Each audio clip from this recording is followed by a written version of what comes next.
ও ব্যারেজের পানি ধারণ ক্ষমতা অতিক্রম করলে 20 আগস্ট রাতে শুধু ডুমুর নয়, ত্রিপুরার অধিকাংশ ব্যারেজের গেট খুলে দেওয়া হয় বলে মনে করছেন বিশ্লেষকগণ। বারবার আন্তর্জাতিক আইন লঙ্ঘনের পরও ভারতকে কেন জবাবদিহিতার আওতায় আনা হচ্ছে না? এটি বাংলাদেশের একটি মারাত্মক কূটনৈতিক ব্যর্থতা।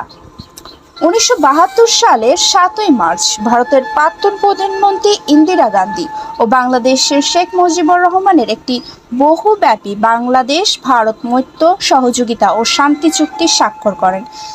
এই চুক্তি অনুযায়ী জলসম্পদ বন্টন, সেচ, বন্যা ও ঘূর্ণিঝড় নিয়ন্ত্রণের মতো সাধারণ বিষয়গুলোর জন্য একটি যৌথ নদী কমিশন গঠন করা হয়। এরপর আওয়ামী লীগ সরকার 2009 সালে ক্ষমতায় বসলে ভারত বাংলাদেশ বেশ ভালো সম্পর্ক গড়ে ওঠে, কিন্তু সম্পর্কটা শুধুমাত্র বাংলাদেশ